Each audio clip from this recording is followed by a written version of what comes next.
बिस्मिल्लाहिर्रहमानिर्रहीम वसल्लल्लाहु अला नबिय्यिल करीम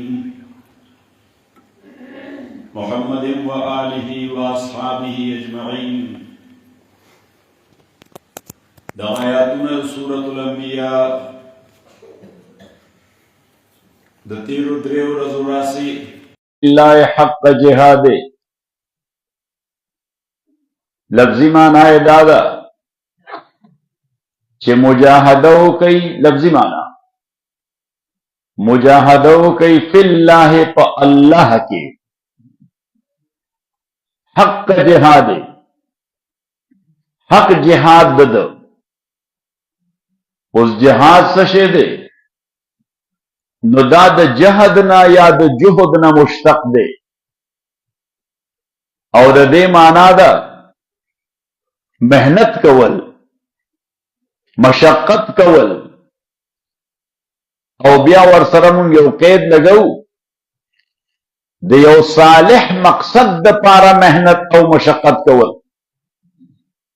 नो पदे हवाला जिहाद इन ए वास्ट सेंस वसी मफहूम के हर अकार की जायज हुई या वाजिब और लाजिम हुई औते के नुदा जिहाद गणलशी यानी कत हलाल रोजी गटे नुदाम यौनो जिहाद दे। हदीस की राजी यो काश्तकार और जमींदार अगर आगे नबी अलैहिस्सलातु वस्सलाम सरे लाश मिलाओ करो सहाबों सरा पकोदाले चलो लो बिलचय चलो लो पनूर मेहनत माने द अग पलास के सख्त वाले रागल हो दा तना के पेशे हुए पुलाई पेशे हुए यो सहाबी अर्ज को चलो तवर्रमत यदाहु अनिल जिहाद फी सबीलिल्लाह या रसूल अल्लाह काश चिदा अल्लाह सख्शे जिहाद सरद अल्लाह लार के नबी अलैहिस्सलातु वस्सलाम वो फरमाए लौ तवर्रमत यदाहु अन इक्तिसाब अलहलाल लियुनफिकहु अला अबवैन शेखैन व सिबियतिन सिगारिन फहुव फी सबीलिल्लाह वे दल्लास बाने दा पुलै या तना के दा सख्तवाले दा कदे वजरा गली कि दे पे मेहनत कई दे द पारा च हलाल उगटी द बुढ़ा मोर प्लार पे खिदमतों की और द खपल माशुमान पे तरबियतों की नो दा मेहनत ददुम द अल्लाह लार के दे और द अल्लाह लार के मेहनत दे त जिहाद वेलेशी बला खबर अबू ज़र रज़ी अल्लाह तआला अन्हु अगत नबी अलैहिस्सलातु वस्सलाम ने तपोसो को वे अय्युल जिहाद अफजल कम जिहाद बेहतर दे नबी अलैहिस्सलातु वस्सलाम अगर जवाब के वो फरमायल अन तुजाहिद नफ्सक व हवाका कि द खपल नफ्स और द ख्वाहिश मख उनी से और दा नफ्स दे कंट्रोल के नुदा जिहाद दे। और बल रिवायत के राजी नबी अलैहिस्सलातु वस्सलाम हज्जतुल वदा के बदी जमरातु क्यों न चलुम बनाए जमरे विश्ता न यो सहाबी तपोसो को वे अय्युल जिहाद अफजल कम जिहाद बेहतर दे नबी अलैहिस्सलाम दा से उकतल खुवरता खुपला उख मुबारक बाने सोर से जवाब वर्णक उड़ान दे द्वे में जमरे तलाव नो अलता चेरा कुस्यो और जमरे विश्ता न दगा सहाबी बिया तपोसो को अय्युल जिहाद अफजल कम जिहाद बेहतर दे नबी अलैहिस्सलाम बिया दा से वर्ता उकतल जवाब वर्णक और उख सोर श और द्रे में जमरे ते चिरागे अगे विश्ता नो नबी अलैहिस्सलातु वस्सलाम ने अगर सहाबी बिया तपोस उनक हो पैगंबर अलैहिस्सलाम दा अगर तपोस के ए नसाइल अगर द्वजाय च माना चा तपोस को असशो ना गला सुचत के जी दलता है उस दलता यो मसला चे दगा सहाबी दो वारे तपोस को और नबी अलैहिस्सलाम जवाब वर्णक वजह जके च हुजूर अलैहिस्सलातु वस्सलाम दा रम्य द जमरातो دا د مناسکو یو سنگل یونټ دی، یعنی دا درې واړه دا گویا داسې ګڼلی شي لکه 3 رکعاته مونځ. نو د مونځ میز کې خبرې کول خو دا ښه کار نه دی، یا بل کار کول دا ښه کار نه دی. هغه صحابي خو تپوس وکړو خو نبي علیه الصلاة والسلام جواب ولا ورنه کړ.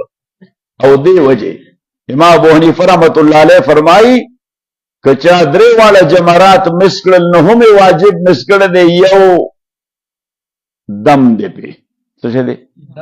یعنی یو ګډ دی پې. او که چا په دې کې یو هم مس کړه نو بیا پې یو دم دی. نو معنا یې دا ده چې که چا د ماښام 3 واړه رکعاته ونه کړل نو هم یې مونځ نه دی شوی، او که چا 2 کړه 3 مې نه دی کړی. اوس په مسله پوه شوئ؟ دا بابا دغسې خبرې کوي. دا بابا چې دی دا ښه بابا دی که ښه بابا نه دی؟ منیر مولوي صاحب ته وایه ښه نه دی؟ ښه نو تیز وایه. نازیزانو عرض مې کو د تاسو خدمت کې چې نبی علیه الصلاة والسلام تپوس وکړو، اوس دویم سال راوچت شو او دویم سوال دا راوچت شو چې د صحابي ولې په دریم ځل تپوس ونه کړو. نو چې 2 وارې ورته جواب میلاو نه شو نو دا صحابه هم ډېر حساس خلک وو، ډېر سنسټیو خلک وو چې اوف دا خو زما دا تپوس لکه چې مناسب نه دی. دې وجې نه نبي علیه الصلاة والسلام جواب نه راکوي. نو په دریم کرت د جرأت ونه کړو. اوس نبی علیه الصلاة والسلام یې تپوس وکړو این السائل، هغه سوال کوونکی چېرته دی؟ نو هغه ویل چې دا یم.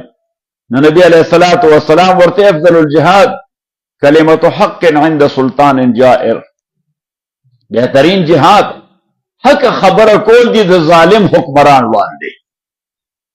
بهترین جهاد حق خبره کول دي د ظالم حکمران وړاندې.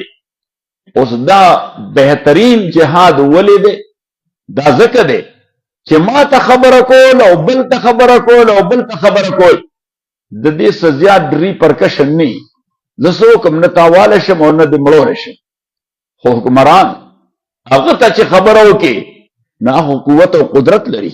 نازک مزاج شاهان تابع سخن ندارد، هغه خبره نشي برداشت کولی.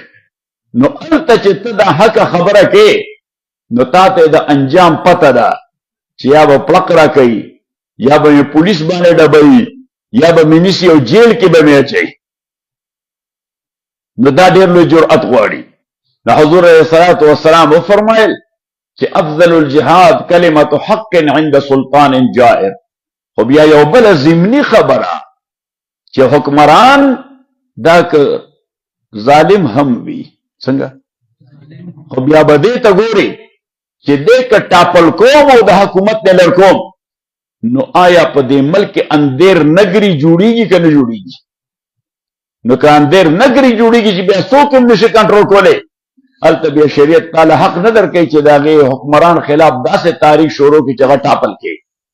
او دې کې مستند دی عمل د شیخ الاسلام حافظ ابن تیمیه رحمت الله علیه. شیخ الاسلام دا خو ډېر سخت سړی و، که سخت نه و لږ تیز وایي، سخت سړی و. مفتی صاحب رحمت الله علیه و فرمایل وی شیخ الاسلام دا بس تیز موټر دی، نو بس ته چې یو ځل دا موټر له شی دباو کی نو بس مفتی خو داسې سترګې پټې کړې وه، داسې غوږ به یې داسې ګرونو چې درس به یې وي. نو دی خو بس تیز موټر دی، وی چې یو ځل روان شي نو به کله خو صحیح تیز رواني او کله په دیوال هم ورشي. په دیوال ورتلل معنا یې دا ده چې تفردات شته. څه شته؟ تفردات. نو موږ د شیخ الاسلام حیثیت نه چیلنج کوو، هغه تفردات سره زموږ اختلاف دي. تفردات سره زموږ او د تفردات سره د شیخ الاسلام مقام کې څه فرق نه دی راغلی. د ده مقام ډېر لوړ دی. بلکې ما خو ملګرو ته وایم دا یو عجیب سړی و، یو عجیب سړی، دومره ډېر تصانیف دي، حالانکې دی چې وفات کېده عمر یې صرف 49 سال و. څومره؟ او خو د دې یوازې فتاوه د شیخ الاسلام چې راوالې 23 جلد ده پورې الماری پې ډکه ده. نو سړی حیرانېږي چې دا د لیکلې څنګه ده؟ دا خو یو کتاب دی، کتابونه یې په سلګونو دي. نو بهر تقدیر او یوسف ابن اسماعیل النبهانی دا یو لوی عالم دی، د فلسطین دی. نو هغه لیکلي دي مثله مثل کمثل البحر الزخار، شیخ الاسلام دا پشان دی یو ډونګي سمندر دی چې چپې وای نو سمندر چې چپې وای نو علامه نبهانی وای چې یلقى الاحجار والاشجار والدرر والقذر نو کله ونی سره جنگيږي چپا کله ګټي سره جنگيږي کله مرغلري سره جنگيږي سمندر کې مرغلري هم دي او کله کله پکې د ګڼ ډیران سره وجنګيږي نو دا د ګڼ ډیران سره جنگيدل تفردات ته اشاره کوي څه اشاره کوي تفردات د شیخ الاسلام تفردات دي نو دې سره شیخ الاسلام په شان کې فرق نه دی راغلی ما عزیزانو نو عرض مې کوله تاسو خدمت کې چې اوس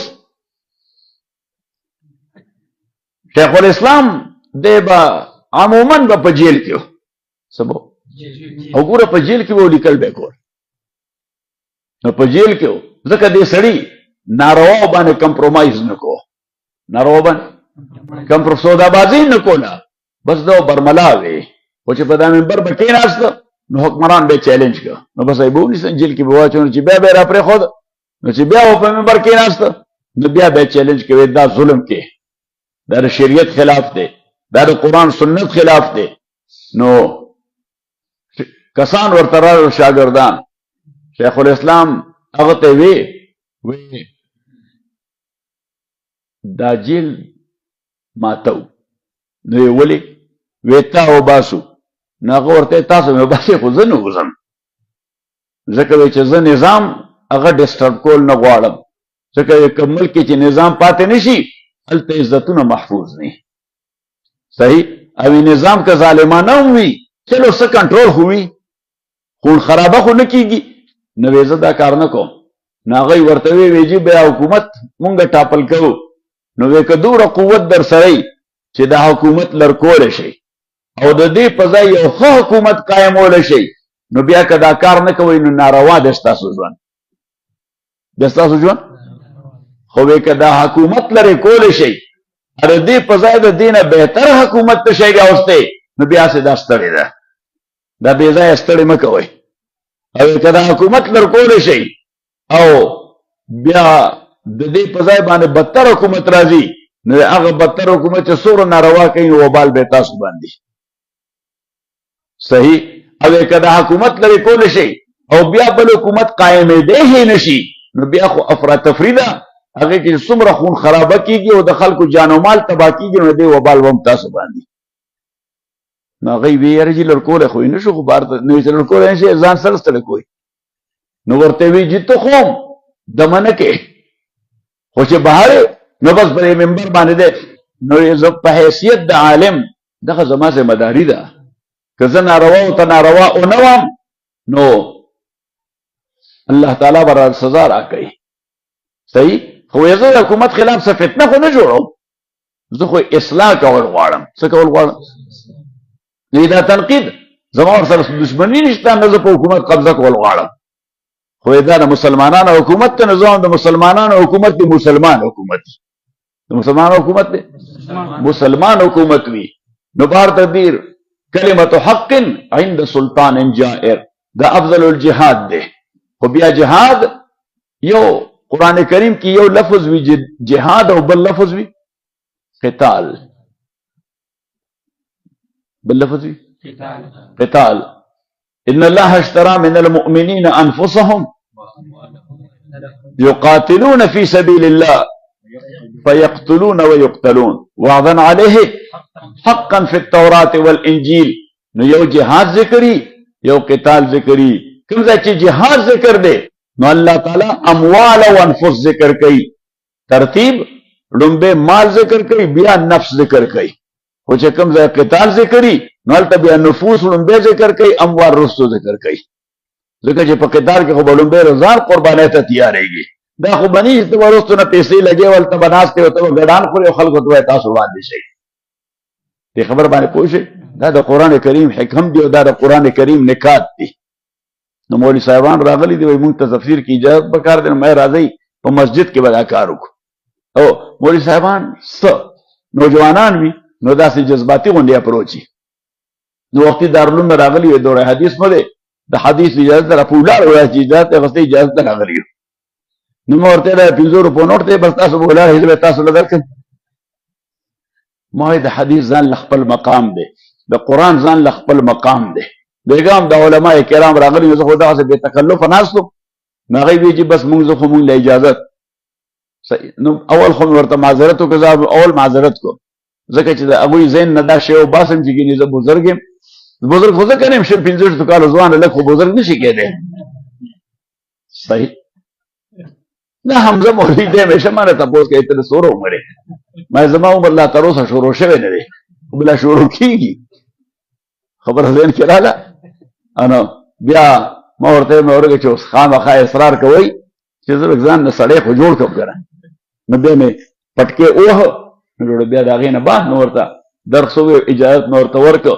نو بهر تقدیر عرض مې کو چې اوس دې ځای د آیتونه وجاهدو فی الله حق جهادی، نو دا اوس ډیپینډ دی په احوالو او ظروفو باندې چې کوم وخت کوم قسم جهاد کول لازمي دي. یہ نادان گر گئے سجدے میں جب وقت قیام آیا. اس منظم یہ عبادت تے خو پدے کے با ادرے کے سوخ، پدے کے با ٹیٹے کے سوخ، اور پدے کے با کینے سوخ. نو کدا وقتو نے ارتنی معلوم ادا ترتیب دے ڈسٹرب کو چې د ولاړې په ځای د ناست وکړه، د ناستې په ځای د ولاړه وکړه، موږ به وشي. خبره پوهېږئ؟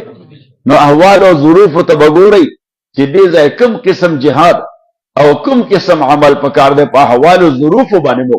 لکه نبی علیه الصلاة والسلام امام بخاري رحمه الله یو باب لیکي، باب ما جاء فی حب الاعمال الی الله، چې خدای ته محبوب عمل کوم یو دی.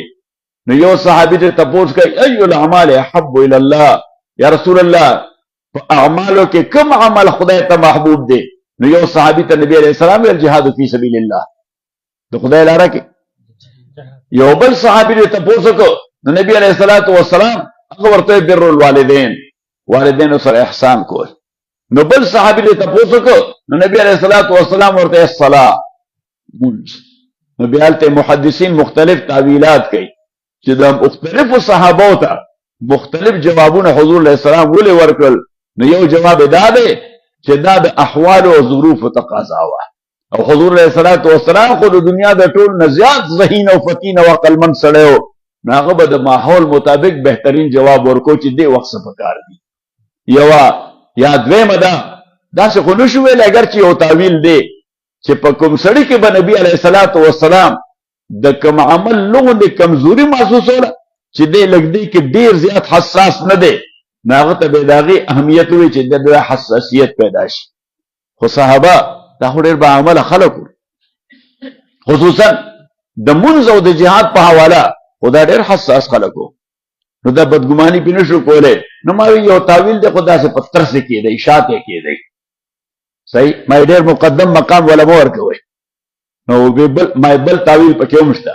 نو بل تاویل پکې دا دی چې یو صحابي چې به په کوم عمل کې زیات منهمک کو، نو حضور علیه الصلوۃ والسلام به د هغه حوصله مزید بړاولو لپاره د هغې عمل تعریف ورته وکړو.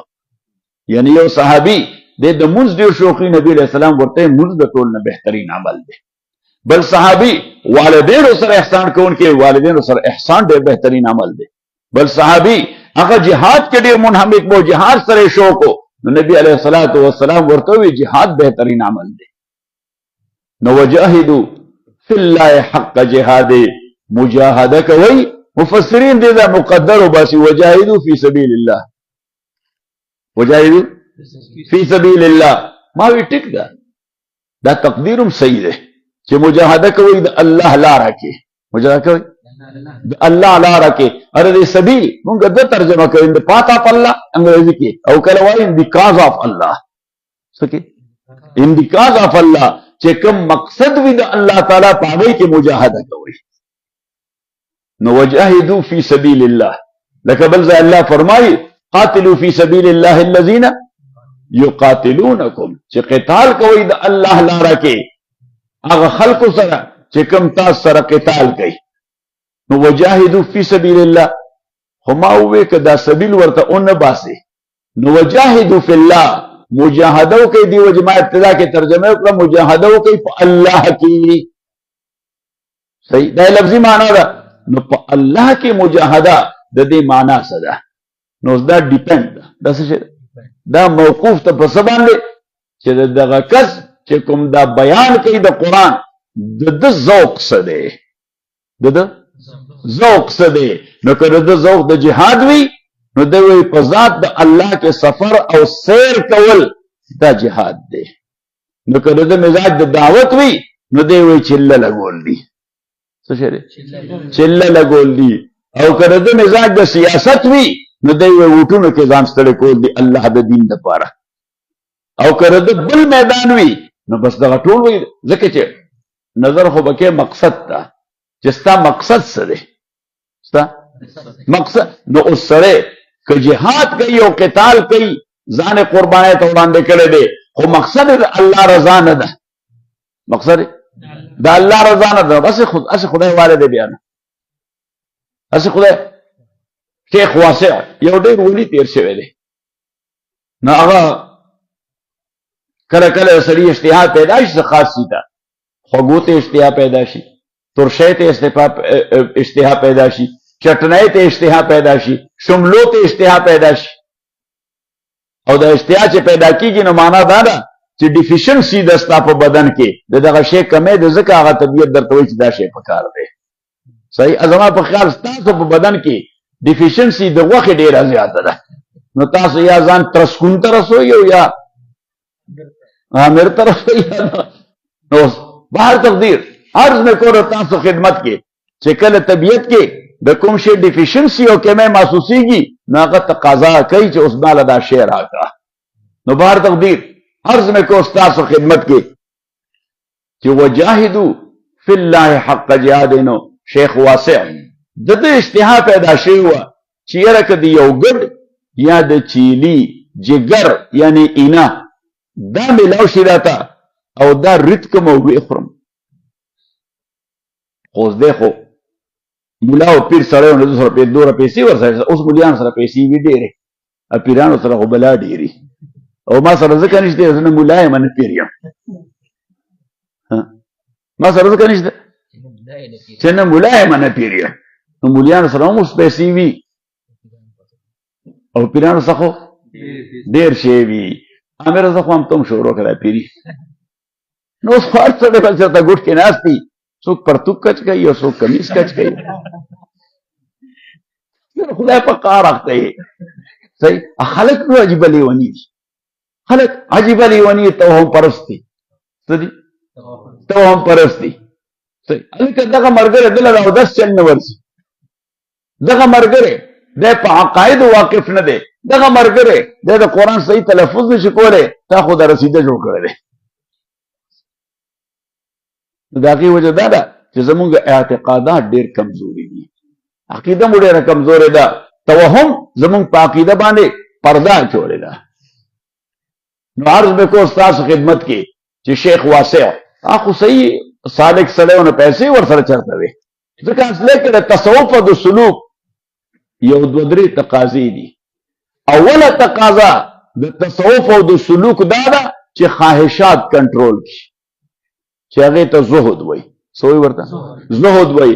او دویمه تقاضا یې دا ده چې سنت خو نه مستحبات درنه هم پامال نشي. نو بس دا دوه بس چې پیر لځئ دا دوه څیزونه ګورئ، نو که دا پکې نه وي خدای دې ورک. بلکې پیران لاړو ځئ ما صحیح که ځئ ورله زمانه لوی پیر بل نشته. صحیح شو. زمانه ځکه چا نه پیسې نه غواړم، که غواړم صرفي سره زه ورکوم دا واخلئ تاسو. نو عزیزانو عرض مې کوله تاسو خدمت کې چې اوس شیخ واسع هغه سره پیسې نه وي، نو اوس وایي چې دا ګډ یا د ګډ جګر به راته څنګه میلاویږي، نو بله لار خو نشته، خو بس یک یوه لار ده که د جهاد اعلان وشو نو زه به ځم جهاد له. او مسلمانان چې جهاد له ځي دی د شکست په اراده نه ځي، دی د فتح په اراده ځي، دی د شهادت په اراده هم نه ځي، ځکه شریعت کې دا ناروا دي سړی جهاد له ځي او د شهادت په اراده لړ شي. ځکه شهادت په اراده خو چې لړ شي دی به چېرته توپکې سر وږي بس دی به ختم کړه. هلکه ته دې دپاره نه د جهاد غرض و غایه دا نه ده، دا خو واقع کېږي پکې. د جهاد غرض و غایه ده لتکونه کلمة الله هي العلیا، چې د خدای کلمه عالی شي او ته غازی پاتې شي، چې د خدای کلمه عالی شي لوړه شي او ته هم غازی پاتې شي. اوس که مرګ پکې راغی نو لویه رتبه ده، خو د مرګ په اراده تلل دا شریعت کې ممدوح نه دي، دا محمود عمل نه دی. ځکه ما خو تاسو ته وویل چې بس ته خو ورتلو سره چېرته خپل ډز به نه کوې، خو بس د بل ډز ته به سر وړاندې کوې چې شهادت مرتبه راته میلاو شي. په دې خبرو ځان پوهې وای صحیح شو. پوهېږي که نه پوهېږي؟ نو محترمو شیخ واسع هغه وایي چې غنیمت یعنې داسې وایي چې که خدای فتح راکړه او بیا که غنیمتونه میلاو شو، نو بس دغه لار ده چې جهاد لړ شم او غنیمت تقسیمیږي، نو که زما حصه زیات هم کېږي نو زه به هم چې ماله دا زیاته حصه مه راکړه خو که یو چیلې راله چې دا تقاضا مې پوره شي. اوس الله تعالی 4 کاله په دې اشتها کې تیر شو، 100 کاله او 4 کاله بعد د جهاد اعلان وشو، نو شیخ واسع دی هم جهاد ته لاړو. الله مسلمانان له کامیابي ورکړه چې کله امیر هغه غنیمت تقسیمو، نو قبل د دې نه چې دی ورته ووایي چې یاره زما که زیاته حصه هم کېږي هغه مه راکړو، که ټول چیلې مې نه کېږي نو بل سره مې شریک کړم، زه به ټول چیلې هغه ته پرېږدم چې جګر هغه نه واخلم، ځکه دا مې د 4 کالو اشتها ده. خو امیر چې راوړاندې شي شیخ واسع هغه الله تعالی القا وکړه، ملای اعلی هلته هم سګنلې دیږي، نو ملای اعلی فرشتو سګنل راولګه د امیر زړه ته، نو هغه ورته خپل طرف نه وویل وی شیخ واسع ته دا چیلې واخله. نو دی خو داسې خوشحاله شو ملنګ له چې میلو ورکړي نو څومره خوشحالېږي، ملنګ له چې څه ورکړي میلو چې ورله ورکړي نو څومره خوشحالېږي. نو دی ډېر زیات خوشحال شو. نو چې خوشحال شو چیلې راوست خپلې خیمې ته راغی، نو چیلې حلال کړه، صفا یې کړه، غوښې چې جدا کړې نو جګر یې ترې راوویسته، جګر یې ټوکړې ټوکړې کړه، وینځه او میرینیډ یې کړه. داسې ووایي څه کړه یعنې مسالې ورته ولګولې چې دا مسالې جذب کی، نو بیا به د هغې نه بعد په اور ریته کړم. نو بس هغې ته خو انتظار کولی زه ستړی یم لږ به آرام وکړم او تر هغې به د ټوکړو د مسالې راښکلي. نو چې دی اوده شه نو خوب یې وکته، نو 2 فرشتې خوب کې راغلې، یو یې سر ته ودرېده او بل یې خپو ته ودرېده. نو د خپو والا تپوسونه شروع کړه د سر والا فرشتې نه، ویلې ما جاء الرجل الفلاني، افلانې سړی دلته میدان ته راغلی څه دپاره؟ نو هغه بلې فرشتې جواب ورکړي جاء لیقال انه شجاع، هغه دې دپاره راغلی شهرت ورته میلاو شي ډېر بهادر سړی جرنیل دی. تمغه یې واغسته، څه وکړه؟ تمغه بصالت دا یې واغسته، تمغه شجاعت دا یې واغسته. وی ولم جاء الفلاني، فلانې څه دپاره راغلی دی؟ نو د هغې جواب ورکړه دې دپاره فلانې څه دپاره راغلی دی؟ بیا دې دپاره راغلی څوک ورله تانه ورنه کړي چې ته خو ډېر بوزدلې ګور ته نه ویتلې. نو د خپل نمبر ته په انتظار و چې زما به څه وایي. نو د پر وی ولم جاء هذا الرجل المستجع، دا مولوي صاحب چې پروت دی دا مولوي صاحب څه دپاره راغلی دی؟ نو هغې فرشتې ورته وي مسکینون شهوانیون اشتهى كبدا مشويا وليس له عند الله من الاجر شيء. وی دا خو غریب سړی د خېټې والا دی، دی خو یې جګر له راغلی دی. اشتهى كبدا مشويا چیرې کی او خدای په نزد د جهاد هېڅ اجر نشته. نو حضرت واسع هغه په هیبت شو راټوپې کا په جړا شو یا رب هلکتو، خدای زه خو هلاک شم. نو فنودیه حتفن یو غیبانه آواز واورېده ان قد غفر الله لك ولكن لا تعد لمثله ابدا، چې اوس خدا جرم درته خدای معاف کو، خو بیا ګوره داسې نیت مه کوه. عبادت چې کې نو خالص به الله دپاره کې، جهاد نه چې ځې خالص به الله دپاره ځې. یو ملګري راته یو ځل وی نور خو جي مونږ باندې وخت تېر دی، سیب رانه نه جوړېده. څه رانه نه جوړېده؟ دا سیب هم ډېر عذاب وي. وی سیب رانه نه جوړېده. نو ما چې آسان کار دا دی چې حج له ورسې خلک درته حاجي صیب وایي، صحیح. او بل سیب رانه نه جوړېده نو خو تبلیغ کې به چې لورګم امیر صیب بشم. دا نیتونه خالص کوي، ځکه ستړي به هم وکړي او د خدای په نیز به د اجر ومومي. ستړي به وکړي د خدای په نیز. نو وجاهدو فی الله حق جهاده. او ما تاسو ته ووایي چې هر څوک هغوی د خپل میدان د ذوق مطابق د آیت مفهوم بیانوي. نو صوفیه او سالکین هغه وی چې جهاد فی الله، جهاد فی سبیل الله نه، جهاد فی الله دا سیر فی الله دی. دا په تصوف کې یو رتبه ده، دا کنه ده یو سیر الی الله وی، بل نو سیر الی الله دا دی لکه مثلا ته د دې ځای نه روان شي پیښور ته سفر کې، بیا سیر فی البشاور دی چې په کیسه خانه وردن نشي او پای کې سفر کې. نو سیر الی الله چې الله ته ځان رسې، او چې کله الله ته ورسې بیا سیر فی الله چې مختلف مدارج دی کې. او بیا دغه ځای مسله راشي د څه د فنا او د بقا، د وحدت الوجود او د وحدت الشهود. هم فلسفه ګرانې دي، نو بس دا خو عوامي مجلس کې نه دی ویل پکار، ځکه چې عوام په سر تېرېږي.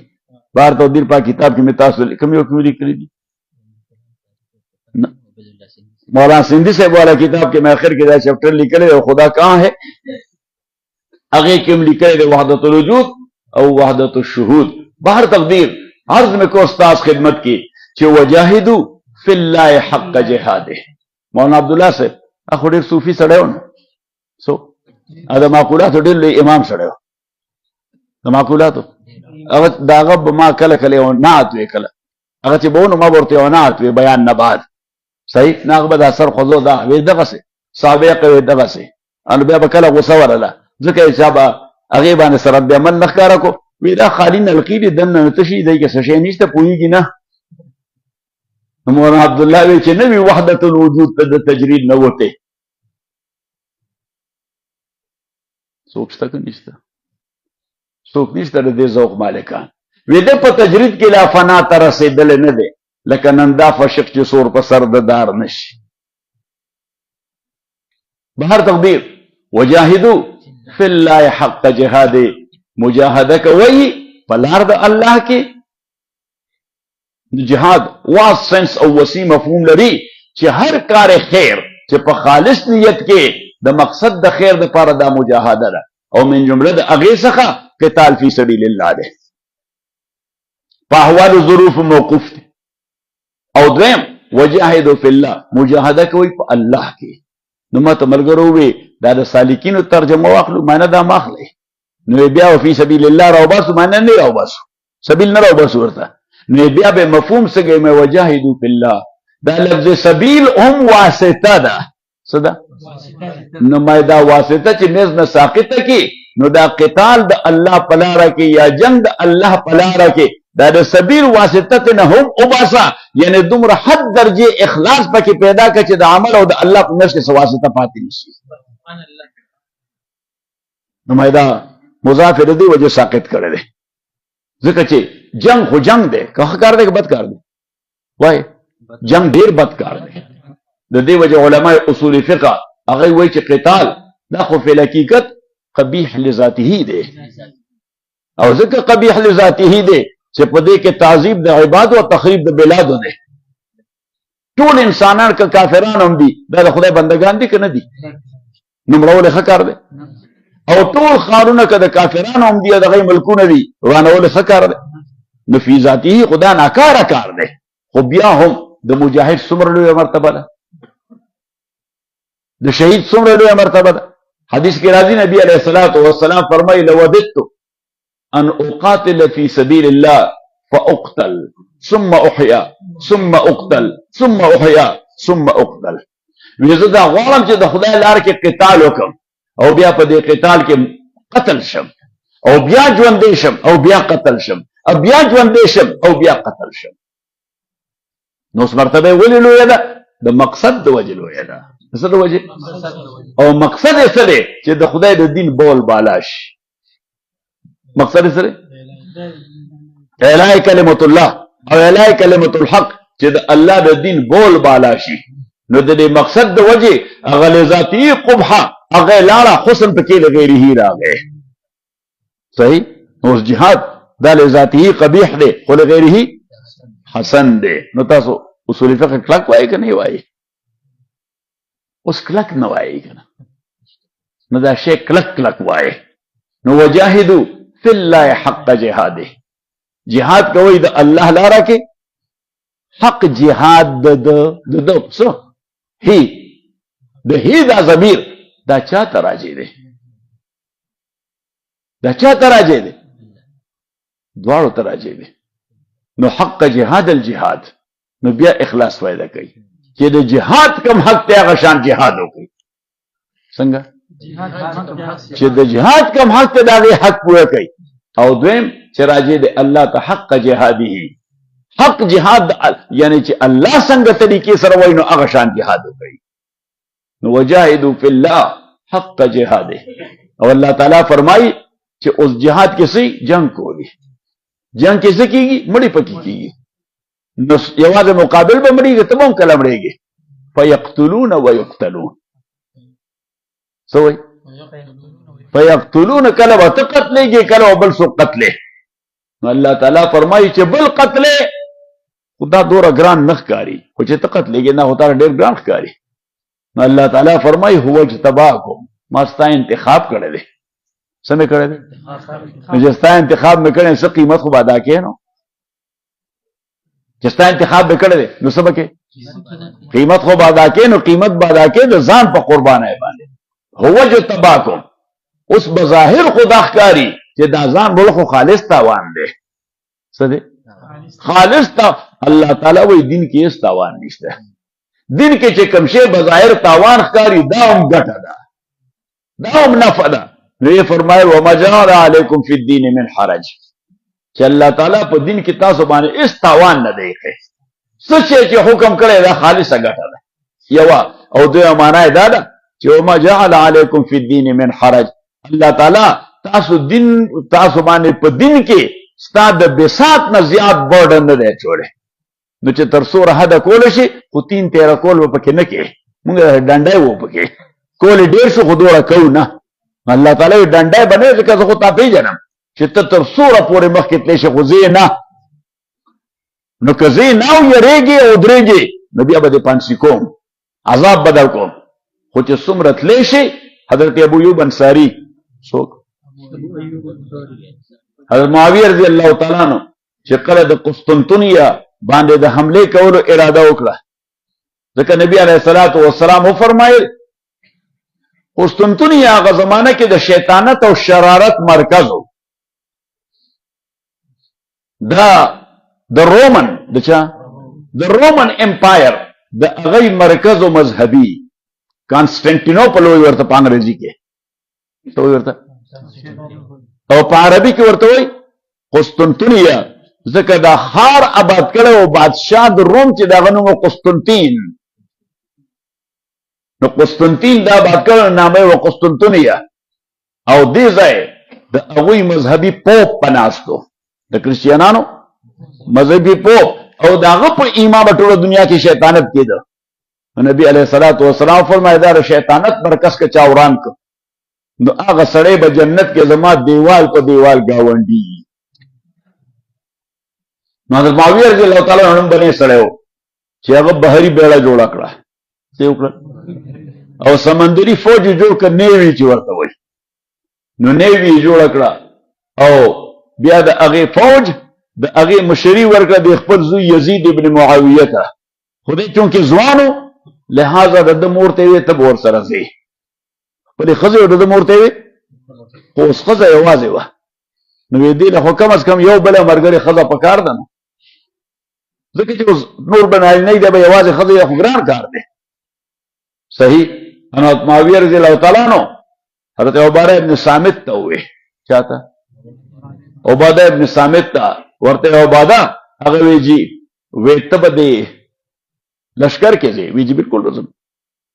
مونږ خو نبی علیه السلام سره یو عهد کړی دی، عهد مدا کړی چې څه وخت هم دین د پاره کار مونږ باید ته تیار یو. نو وی ځم به، خو وی بل کار دی، هغه یزید سره وی مور لیږم نه یوازې ده، نو ته به خپله اهلیه هم ځان سره بوځې، کورودانې به. او د ده کورودانې څوک وه؟ تاسو لولئ نه نو کتابونه وایئ. څه کوئ؟ تاسو پې غلي شوئ ځکه چې اراده مو نشته. کتابونه وایئ. نو د ده اهلیه ده حضرت ام حرام بنت ملحان رضی الله تعالی عنها. او ام حرام بنت ملحان دا څوک ده؟ دا د ام سلیم بنت ملحان خور ده. ام سلیم څوک ده؟ دا حضرت انس مور ده، نو ام حرام دا هغه ماسی ده، ام حرام. او دوی پرشته کې حضرت آمنه ته نږدې و، دا نبی علیہ السلام ماسیګانې وي، او نبی علیہ السلام ورته خالاګانې وي، او دوی دواړه په نبی علیہ السلام ډېر مینې وي، د خالاګانې په. او دا دومره مجاهدانې وي چې یو طرف ته خو دوی سرجنانې وي، څه وي؟ میدان جهاد کې به دوی مرهم پټۍ کولې، اپریشنونه به کول د مجاهدینو او د زخمیانو، صحیح. او دویم دا دومره بهترین مجاهدانې وي چې په میدان کې او مسلمانانو باندې تکلیف راغی نو دوی به مرهم پټۍ پرېښوده، توره به یې راواغسته او شروع به وکړه. د حنین کې صحابه ټول رسول پاک صلی الله علیه وسلم پرېښوده، ام سلیم ورسره ولاړه او داسې جنګ دی. پر احد کې چې صحابه کرامو منډه وواله نو ام حرام ورسره ولاړه وه، نصیبه بنت کعب المازنیه ورسره ولاړه وه. حضور علیه السلام وی د ځان نه چاپېره چې مې کتل او د کافرانو سره جنګېده نو یو ام حرام جنګېده، یا نصیبه بنت کعب المازنیه جنګېده. نو نبی علیه الصلاة والسلام کله کله سهار مانځنه چې فارغ شو اشراق پورې بناستو، اشراق به وکړو بیا بار راووته، نو کله به د خپل کور په ځای باندې لاړو ام سلیم کره یا ام حرام کره ماسیګانې وي، هغه به هم کله انتظار کو چې ممکن ده چې راشي. نو چې حضور علیه السلام بلاړو نو به زر د ناشتې تیارې شروع کړو، ماسیګانو به زر او زبردست خوړی و، داسې خوړی چې چکر لاړ شي نو دوی به زر د ناشتې تیارې. نو حضور علیه السلام یو ځل راغی ام حرام کړه، وی خاله، هغه وی ها، وی بس جوس تیار و. نو نبی علیه الصلاة والسلام عرف و کټ مټ نه استعمالوي که استعمالوي ایکنو په ځمکه ناست دي. انو حضور علیه الصلاة والسلام دغسې ځمکه باندې کېناست او دیوال ته ډډه وواله نو داسې نو یکدم داسې راویښ شو، وخندل. حضرت ام حرام ورته وایي یا رسول الله څه چلو شو؟ وی جبریل راته راغی او راته ووی چې ستا د امت نه څوک چې په سمندر کې لومبنی سفر به طور مجاهد وکړي هغه مجاهدین به په هغه ځون کې جنت کې اوسېږي چې کوم ځای به ستا بنګله وي.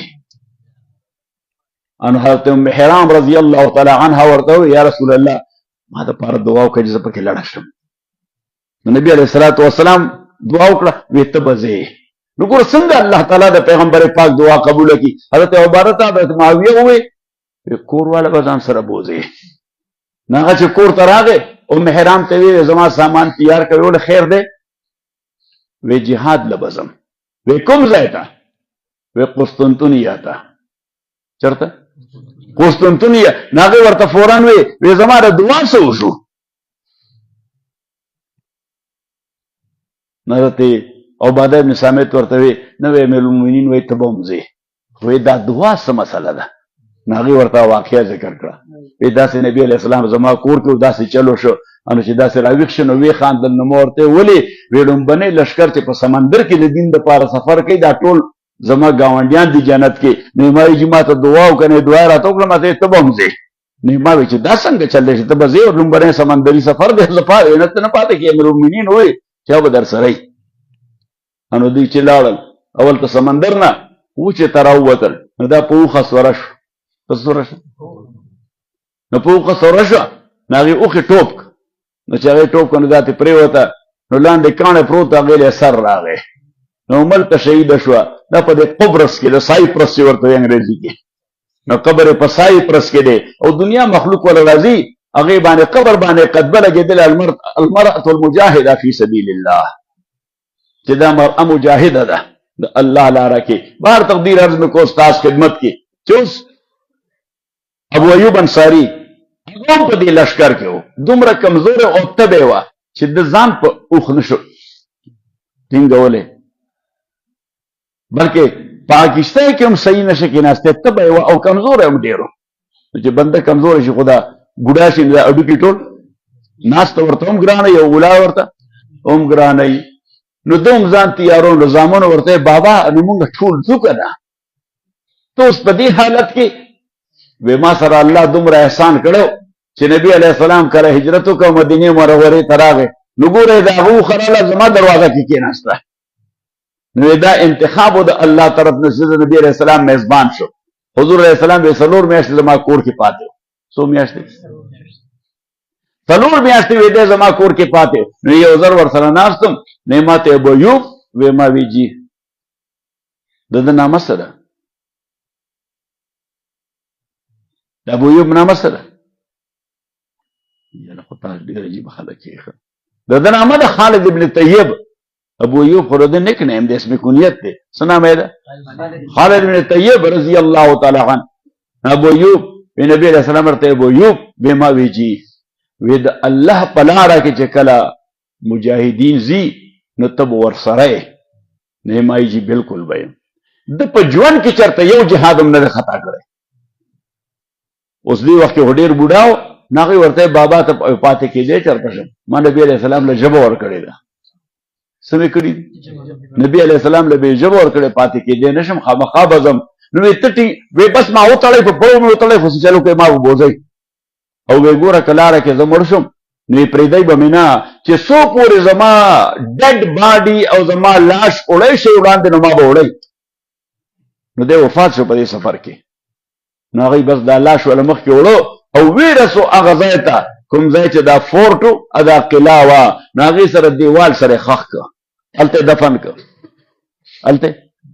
دفن ک نو جهاد خو کامیابی ملاو نشوا خو بهر تقدیر حضرت ابو ایوب الته دفن شه حضرت ابو ایوب الته نورستو بیا رومیان وې دا ابو ایوب دلته دفن دی دا وی تذکیر او ریمایندر د مسلمانانو ته چې دا ځای و فتح کو نو خبره دا چې دی او باسو او د په سمندر لا وکړو چې بس دا د مسلمانانو نشانی ختم شي دا تلوسه ختم شي دې ځای ته ورځو ځکه ابو ایوب الته دفن دی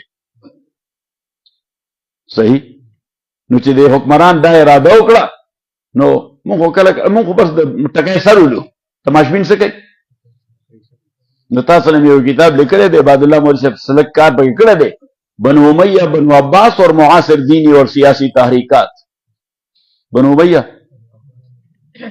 اور معاصر دینی اور سیاسی تحریکات ناغه کې مې دا خبره لیکلې ده چې هغه وخت د بنو عباس حکومتو چې رومن بادشاہ دا اراده وکړه نو هغه سره دې چې کمزوري به وي پکې بیا هم زمونږ د دین 2000 زلخه خلق وغه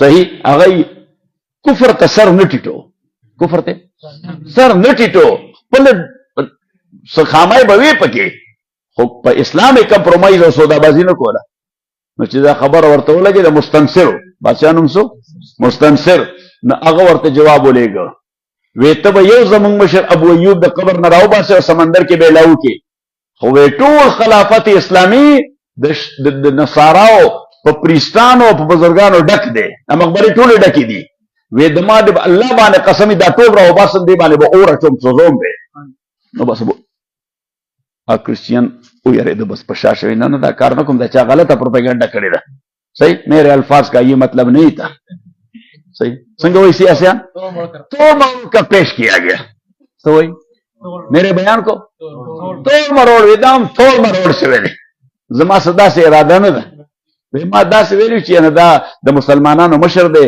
باید چې هغه احترام سره خپل علاقې ته بوزي او ګمبد په جوړ شي صحیح شو کنه نو محترم عرض میں کو تاسو خدمت کې چې اوس ابو ایوب انصاری رضی الله تعالی عنہ دلته دفن شي جاهدوا فی الله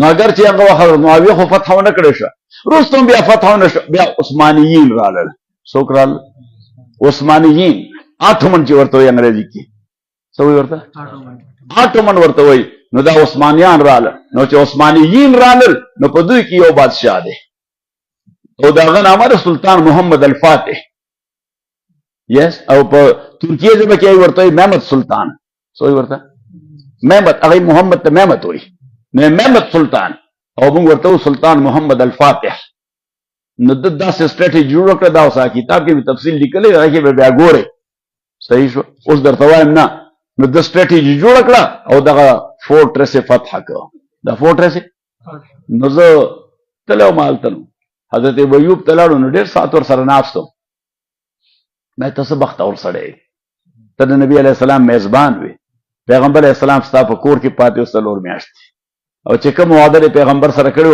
پوره د کړل تر اور رسیدي ډېډ باډي دل تر اور رسیدا صحیح نو بیا هلته نه چې راووتو نو بیا لاړو سلطان محمد الفاتح ته. نو هغه سره ډېر ساعت ناستم.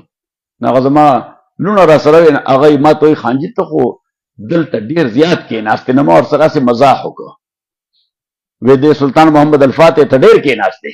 نو ما ورته ویې دی د نبي علیه السلام دیوال په دیوال ګاونډي دی په جنت کې، دیوال په دیوال ګاونډي دی په جنت کې. نو ما د لویو خلکو بنګله چې وي نو د دې په دې داخلي دروازه کې وړوکو کوارټر وي، هغې ته وایي سروینټ کوارټر. د دې لوی سړي نوکر هغې کې اوسېږي، څه وایي ورته؟ سروینټ کوارټر.